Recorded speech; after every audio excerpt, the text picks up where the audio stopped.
We turn our focus now to one of our great community partners, Walker. We recently visited the South Landfill located on their Thorold campus to find out how they're taking waste into their engineered disposal site and protecting the environment at the same time. Let's have a look. So the South Landfill behind me is approximately 60 hectares in size. The South Landfill has a design life or an operating life of about 20 years. So over the course of that time, we will operate in a certain area of the landfill. Once operations are complete in that area, we will then cap the landfill and close that phase of the landfill. What is the process to get it started? I understand there has to be some kind of a liner laid down. Yes, protecting the environment is paramount. So there's a number of ways we do that, but it really does start with the bottom liner. So that is a 12-foot thick, multi-layered liner comprised of low permeability natural clays and plastic membranes, all of which separate waste from the natural environment around the landfill. Darren, what kind of materials are being accepted at that active landfill right now? Despite communities' best efforts to reduce, reuse, and recycle, there's still materials that require disposal. So that material arrives here via a number of customers where upon arrival, that material is inspected before it is allowed entry into the site. And it's also important to note that all waste coming into the site is pre-approved. So trucks arriving here do not come unless we have engaged them prior to that, audited the type of waste that they're bringing to make sure that it is permitted waste here in the landfill. Material received here at the landfill comes from Niagara and surrounding communities. So as an example, bins behind restaurants or hotels here in Niagara.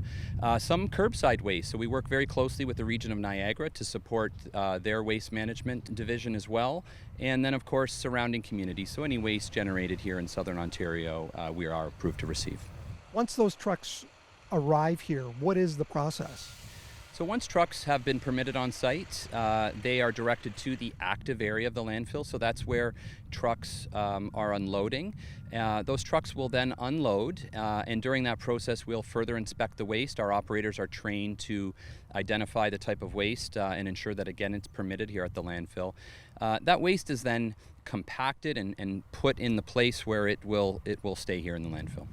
We're standing in an area that once was an active landfill, and that's wheat growing behind you as well. How does that process work? Correct. We're on top of the East Landfill. The East Landfill operated from approximately 1982 to 2009. And as part of the closure of the landfill, so once the landfill was reached its design height and was full, we engaged the community around the end use of a landfill. We had a number of conversations, and there was an inquiry, there was an ask, can you return the land, which was once agriculture, back to an agricultural use? And we actually engaged the University of Guelph and did a multi-year study to determine, can you farm safely on top of the landfill, and can you farm economically, can you generate good yields? And the answer was yes to both of those questions. And so for the last 10 years or so, we've been working with local farmers to farm on top of the landfill, and currently we're growing winter wheat. Darren, how do you manage the dust, the odor, the other impacts on the environment in a site like this?